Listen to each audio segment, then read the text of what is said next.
اللہ کے حبیب صلی اللہ علیہ وسلم کی خدمت میں ایک شخص حاضر ہوا اور اس نے اذن جہاد طلب کیا. حضور میں جہاد پہ جانا چاہتا ہوں, مجھے اجازت مرحمت فرمائے. حضور نے فرمایا احی والدہ کا, کیا تیرے والدین زندہ ہیں؟ قالا نعم, عرض کی ہاں حضور میرے والدین زندہ ہیں. قالا ففیہما فجاہد, کہا جا ان کی خدمت کر, یہی تیرا جہاد ہے. ماں باپ کو بلکتا ہوا چھوڑ جائے اور آپ جہاد پہ چلا جائے, ماں فالج میں گری ہوئی ہے اور بیٹا تبلیغی گشت پہ چلا جائے, باپ تڑپ رہا ہے اور بیٹا پیر کی چوکھٹ پہ جھاڑو دیتا پھرے, اللہ راضی نہیں ہوگا. میں سچ کہتا ہوں, اپنے بھی خفا مجھ سے ہیں, بیگانے بھی ناخوش, کہ میں زہر حلاحل کو کبھی کہہ نہ سکا کند. بات وہی کہتا ہوں سمجھتا ہوں جسے حق, نئے ابلۂ مسجد ہوں نئے تہذیب کا فرزند. محمد عربی صلی اللہ علیہ وسلم سے بڑا پیر کون ہو سکتا ہے؟ لیکن حضرت وہ ویسے کرنی نہیں آ رہے. آقا کریم اپنے بٹن کھولتے ہیں اور کرن کی طرف, یمن کی طرف رخ کر کے لمبی سانسیں لیتے ہیں اور کہا میں رحمان کی خوشبو پا رہا ہوں. ایک دن صحابہ نے پوچھا بندہ نواز جس کے لیے تڑپتے ہو, جس کی ٹھنڈی ہوائیں آپ کو آ رہی ہیں, وہ آپ کا بڑا پیار کرنے والا ہے؟ کہا ہاں میرے سے بڑی محبت کرتا ہے. تو کہا پھر اتنی محبت کرتا ہے تو یمن تو دور نہیں ہے, بلال حبش سے آ گیا, سلمان فارس سے آ گیا, سہیب روم سے آ گیا, اور وہ یہاں یمن سے نہیں آ سکا. فرمایا اس کی بوڑھی اور نابینا ماں ہے جس کی خدمت اس کو نہیں آنے دیتی. اللہ اکبر. اب حضرت اویس کرنی نہیں آئے لیکن خیر التابعین کہلائے. آئے نہیں لیکن حضور ان کی یاد میں تڑپ رہے. اللہ, بلکہ حضور نے فرمایا کہ کوئی جائے اویس بن عامر کو ملے, اور جب ملے تو اس کو کہنا میری امت کی بخشش کی دعا کرے. جو ماں باپ کی خدمت کرتا ہے اس سے ثابت ہوا اس کی دعائیں قبول ہوتی. میں نے ایک روایت میں پڑھا ہے کہ جو آدمی روزانہ اپنے والدین کے لیے دعا کرے, والدین زندہ ہوں تب بھی, والدین فوت ہو گئے ہوں تب بھی, یہ عادت بنا لے, روزانہ ماں باپ کے لیے دعا کرے, ساری زندگی اس کے رزق میں بے برکتی نہیں آئے گی, اللہ اس کو رزق کی فراوانی عطا کر دے گا. اور جو والدین کے لیے دعا نہیں کرتا اللہ تعالیٰ کی رحمتوں سے محروم ہو جاتا ہے.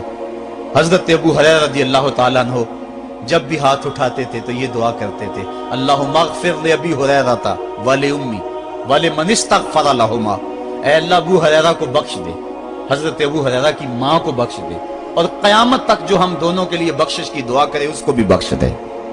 حضرت امام محمد بن سیرین ایک بزرگ ہوئے تابعی, جب بھی دعا کرتے تھے یہ دعا ضرور کرتے تھے, اے اللہ ابو ہریرہ کی بخشش کر دے. کسی نے کہا کہ تمہیں ابو ہریرہ رضی اللہ تعالیٰ عنہ ان کی ماں سے بڑی ہمدردی ہے. کہا ان سے جو ہمدردی ہونی ہے وہ تو ہونی ہے. انہوں نے کہا ہوا ہے اللہ ابو ہریرہ اور ان کی ماں کو بخش دے, جو ان کے لیے دعا کرے اس کو بھی بخش دے.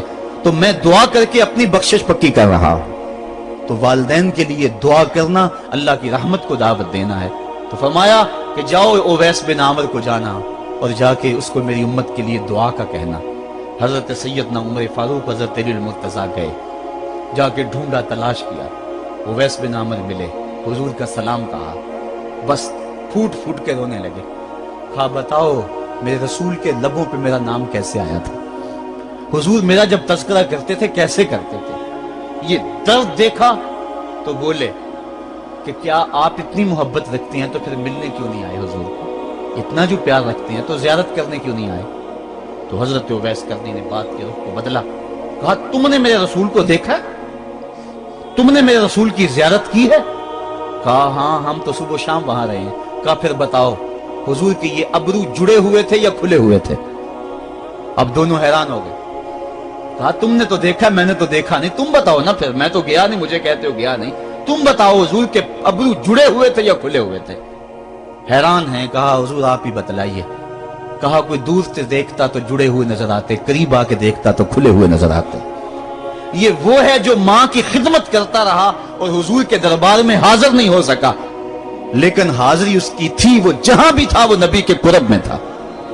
تو اس لیے ماں باپ کی خدمت اتنا بڑا وظیفہ ہے. حضرت بایزید بستامی کہتے ہیں میں نے حق معاف کروا لی اپنی ماں سے, کہ ماں تیرے حق ادا کروں یا اللہ کے حق ادا کروں, تو مجھے اپنے حق معاف کر دے, میں اللہ سے اپنے حق معاف کروا لیتا ہوں, اپنی اللہ کو راضی کر لیتا ہوں. جنگلوں میں گھومتے رہے, 12 سال بیت گئے. ایک دن دوبارہ آئے, بستام کی سمت سے گزرے, خیال آیا چلو ماں کو سلام کر جاؤ.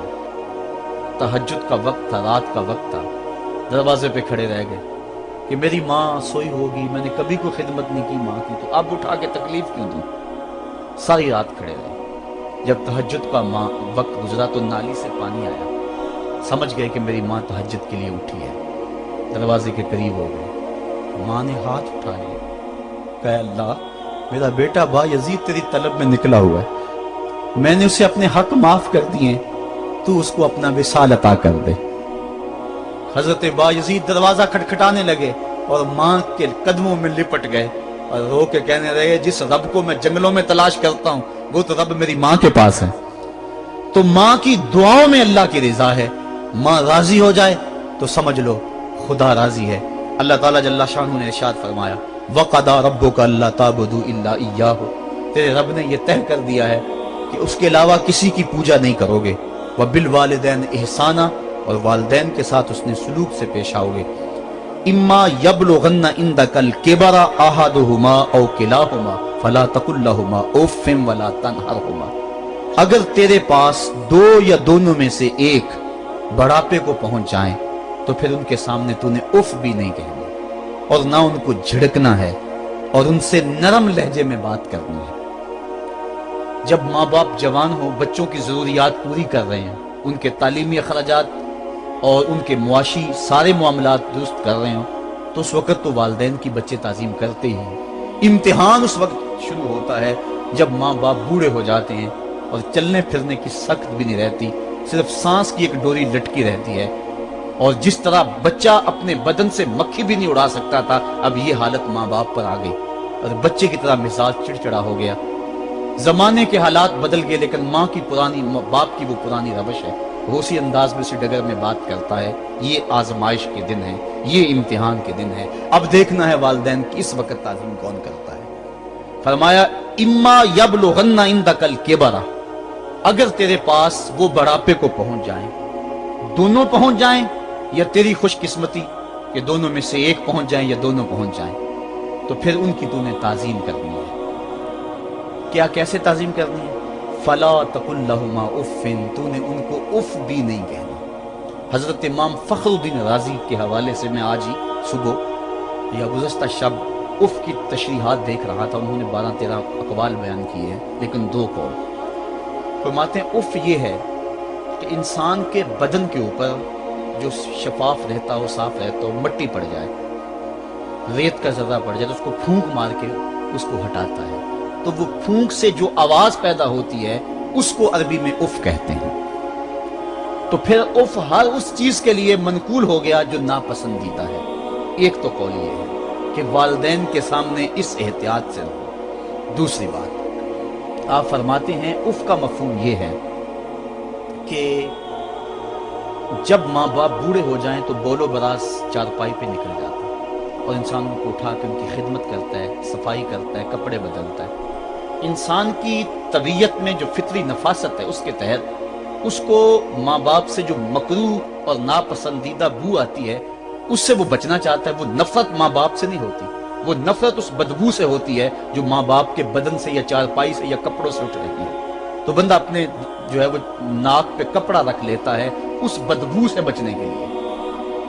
तो उफ के मफहूम को बयान करते हुए हजरत इमाम राजी कहते हैं कि इंसान को इस बात से भी रोका गया है कि तू अपने नाक पे कपड़ा रख के अगर उनको सफाई कर रहा होगा तो माँ बाप के नाजुक दिल पे कहीं ये बोझ ना आ जाए कि मेरा बेटा मुझसे नफरत कर रहा है। इसलिए वालिदैन की ताजीम का आलम यह है कि तू खुले नाक से उनकी खिदमत करे और वो बदबू सहता रहे और अपने नाक के ऊपर कपड़ा भी न रखे कि तेरे माँ और तेरे बाप के दिल के अंदर इतना खलाल और मलाल भी पैदा ना हो। यह है उफ का जुमरा। हजरत इमाम हसन रदी अल्लाह ताला अन्हु ने सारी जिंदगी अपनी वालिदा हजरत फातिमा ज़हरा के साथ बैठ के खाना नहीं खाया था। एक दिन हजरत सैयदा फातिमा ने फरमाया कि बेटा मेरा जी चाहता है कि मेरे साथ तुम बैठ के खाना खाओ, लेकिन तुमने कभी भी मेरे साथ बैठ के खाना नहीं खाया, क्या वजह है इसकी?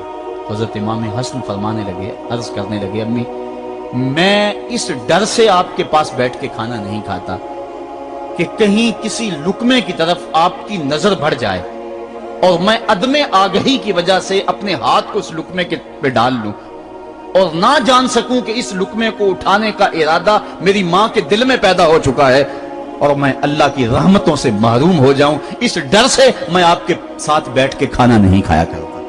यानी मां बाप की ताजीम का आलम यह है, उफ तक ना कहो। हजरत सईद इब्न मुसय्यब रज़ी अल्लाह ताला अन्हु जलीलुल कदर ताबी हैं, वो फरमाते हैं कि वालिदैन के सामने बेटे की हालत क्या होनी चाहिए। तो फरमाते हैं जिस तरह भागा हुआ गुलाम पकड़ा जाए और उसको पकड़ के जो है वो आका के सामने पेश कर दिया जाए, तो उस भागे हुए गुलाम को पकड़ के जब आका के सामने पेश कर दिया जाए तो जो हालत उस गुलाम की होती है, बेटे की हालत ये माँ बाप के सामने होनी चाहिए। अब उन बेटों को सोचना चाहिए जो अपने माँ बाप को दकियानूसी का ताना देते हैं और समझते हैं ये ओल्ड फैशन है, इन्हें क्या पता जमाना कहां चला गया है, और उनके फैसलों को मुस्तरद करते हैं। उलमा ने इस बात को तफसील के साथ बयान किया है कि शरीयत के जो कतई ज़ाब्ते हैं, उन ज़ाब्तों और उन कवानीन को और उन मामलात में तो वालिदैन की फर्माबरदारी नहीं होगी, अल्लाह की अगर मासियत होती हो, लेकिन जो मामले शक वाले हैं वहां माँ बाप के कौल को तरजीह दी जाए। तो फरमाया उनके सामने उफ भी नहीं कहनी, वकुल लहुमा कौलन करीमा, और उनसे नरम लहजे में बात करनी है। वख्फिद लहुमा जनाह ज़ुल्ल मिनर रहमा, और उनसे बात और उनके लिए अपने बाजू बिछा लेने हैं नरम दिली की वजह से, नरमी की वजह से। जब जानवर जमीन की तरफ रुख करता है, ऊपर से नीचे की तरफ आता है तो अपने परों को सकेड़ लेता है, तो उसके लिए ये लफ्ज बोले जाते हैं वख्फिज लहुमा जनाह। तो अल्लाह ताला फरमाया जिस तरह वो जानवर इज्जत से अपने बाजू सकेड़ लेता है और फैलाता नहीं है, वालिदैन के सामने तेरी अकड़, तेरा उहदा, तेरा मनसब, तेरी शाने, तू बड़ा ऊंचा है, लोग तुझे सलूट करते हैं, तेरे हाथ चूमते हैं, तुझे सलाम करते हैं, ऊंची कुर्सियों पे तू बैठता है, लेकिन वो सब वहां छोड़ दे और माँ के कदमों में आजिज बन के बैठ जा, बाप के कदमों में आजिज बन के बैठ जा। वहां अपनी उस किसी चीज का लिहाज रख, परिंदा ऊपर कोड़े तो पर खोले, लेकिन जब नीचे आए तो परों को समेट ले। तेरा ओहदा, तेरा मनसब बाहर रहे, जब माँ बाप के पास आए उस वक्त तू मुअद्दब गुलाम की सूरत में अपने वालिदैन के सामने खड़ा। वकुल रब्बिरहमहुमा कमा रब्बयानी सगीरा, और अगला हक ये बयान फरमाया कि अल्लाह की बारगाह में अर्ज़ कराए, अल्लाह मेरी माँ पर भी और मेरे बाप पर भी रहम फरमा।